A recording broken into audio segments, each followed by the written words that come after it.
لوگ کہتے ہیں نا ترقی چاہیے، کامیابی چاہیے، برائٹ فیوچر چاہیے. خدا کی قسم جس کے ماں باپ اس سے راضی ہیں نا، جس کے ساتھ ماں باپ کی دعائیں ہیں، اس کو پھر ترقی سے کوئی نہیں روک سکتا. اس کے بیڑے پار ہی ہونے ہیں.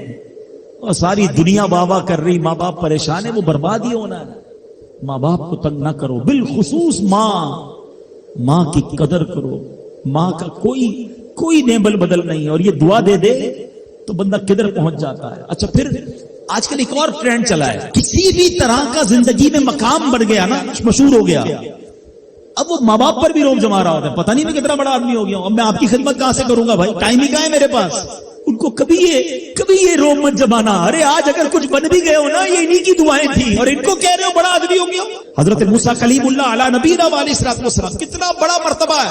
اور آپ نے ایک بار اللہ کریم کی بارگاہ میں عرض کیا، مولا مجھے جنت میں اپنا پڑوسی دیکھنا ہے. ارشاد کیا ہوا کہ اے موسیٰ، جنت میں تیرا جو پڑوسی ہے وہ ایک فلاں علاقے کا کسائی ہے. آپ حیران ہو گئے، آپ نے کہا مولا مجھے ملنا ہے. ایڈریس بتایا گیا، آپ چلے گئے وہاں پر. ایک نوجوان نے دروازہ کھولا، آپ اندر گئے. گھر میں گئے تو دو بوڑھے ماں باپ، بوڑھی شخصیات تھی.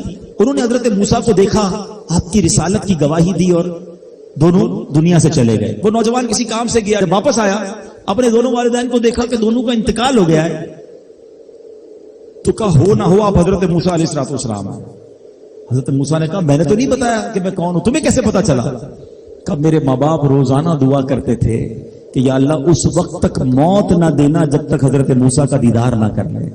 آپ ہمارے گھر آئے ہیں، آپ کو انہوں نے دیکھا ہے، یہ چلے گئے دنیا سے، آپ ہی حضرت موسیٰ. حضرت موسیٰ نے فرمایا بتاؤ کچھ اور بھی دعا کرتے تھے؟ کہاں میں اپنے بوڑھے ماں باپ کیونکہ چبا نہیں سکتے تھے، روز ان کو دیوالے چبا چبا کر کھلاتا تھا. اور جب بھی کھانا کھلاتا تھا نا، میری ماں دعا کرتی تھی یا اللہ میرے بیٹے کو جنت میں موسیٰ کا پڑوسی بنا دینا. حضرت موسیٰ کہتے بیٹا تیری ماں کی دعا قبول ہو گئی ہے، تو ہی جنت میں میرا پڑوسی ہے. یہ ہے ماں کی دعا. اور یہ وہ دعا ہے جو بن مانگے مل رہی ہے، جو ماں کے دل سے نکل رہی ہے. آؤ میں بتاؤں کچھ بڑے آدمی، واقعی جس کو کہتے ہیں بڑا آدمی کون ہوتا ہے. امام اعظم ابو حنیفہ رضی اللہ تعالیٰ سے بڑا تو کوئی نہیں نا، کتنے بڑے وقت کے امام ہیں. مگر آپ کی والدہ ایک مسجد کے امام صاحب سے انسپائر تھی، مقرر تھے، وہ اچھے بیان کرتے تھے. تو آپ کو وہ کہتی کہ جاؤ وہ امام صاحب سے مسئلہ پوچھ کے آؤ. خود مفتی اعظم ہیں، امام ہے کروڑوں حنفیوں کے. ماں کو یہ نہیں کہا کہ ماں پتہ نہیں میں کتنا بڑا مفتی ہوں، تم مجھے مسجد کے امام کے پاس بھیج رہی ہو. آج تو یہ ڈائریکٹ جواب دے دیتے ہیں نا، مجھے پتہ نہیں میں کون ہوں، مجھ سے بحث کر رہی ہو، اتنی کتابیں پڑھی. ماں تم نے تو پڑھا ہی کچھ نہیں. ابو جان آپ کو دنیا کا کیا پتا، مجھے پتا ہے. سنو امام اعظم، یہ ایسے نہیں بنتے بڑے لوگ. ماں کو کہتے ٹھیک ہے ماں، مسجد کے امام کے پاس جاتے، اس مقرر کے پاس جاتے. وہ کہتا حضور آپ مجھ سے مسئلہ پوچھنے آئے، آپ دنیا کو مسئلے بتاتے ہیں. کہ کیا کروں، ماں نے بھیجا ہے. کہ حضور جو آپ بتا رہے ہیں مجھے آپ ہی مسئلے کا جواب بتا دیں، وہی میری طرف سے ماں کو بھی بتا دیں.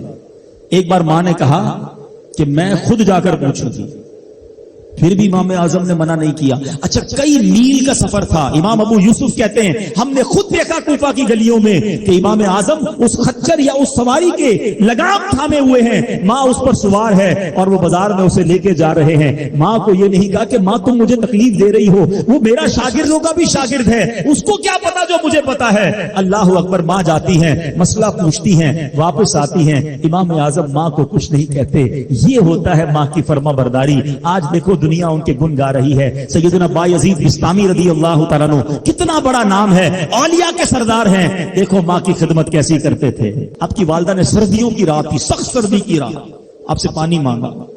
حضرت بایزید بستامی ماں کے پاس پیالہ لے کر گئے تو ماں سو گئی تھی. ماں کے سرہانے پیالہ لے کر کھڑے رہے، رات بھر کھڑے رہے سخت سردی میں. پانی تھوڑا سا آپ کی انگلیوں پر گرا تو وہ پانی برف بن چکا تھا. ماں کی آنکھ کھلی، دیکھا بایزید بستامی بستر کے کنارے کھڑے ہیں. کہ بیٹا کیوں کھڑے ہو؟ کہ ماں آپ نے رات پانی مانگا تھا نا، اس لیے کھڑا رہا کہ نہ جانے کب آنکھ کھل جائے. اب جب پانی دینے کے لیے پیالہ الگ کیا نا تو وہ برف چمڑی سے چپک چکی تھی، تو جب وہ برف الگ ہوئی نا آج سے خون نکلنے لگا. حضرت بایزید بستامی رحمت اللہ تعالی کی ماں نے جب یہ دیکھا نا کہ بیٹا ساری رات کھڑا رہا اور اب اس کا ہاتھ بھی لہو لہان ہو گیا. حضرت بایزید بستامی کی ماں نے پتہ اس رات کیا دعا دی کہتی یا اللہ میں اس سے راضی ہوں، تو بھی اس سے راضی ہو جا. دیکھو کیا مقام ملا، اولیاء کرام کے سردار بن گئے. یہ وہ دعائیں ہیں جو دل سے نکلتی ہیں. ماں باپ کی خدمت ایسی کرو، اب کہو نا ان کے دل سے دعا نکلے. جب وہ دعا نکلے گی نا پھر وہ کام بننے آپ سوچ نہیں سکتے.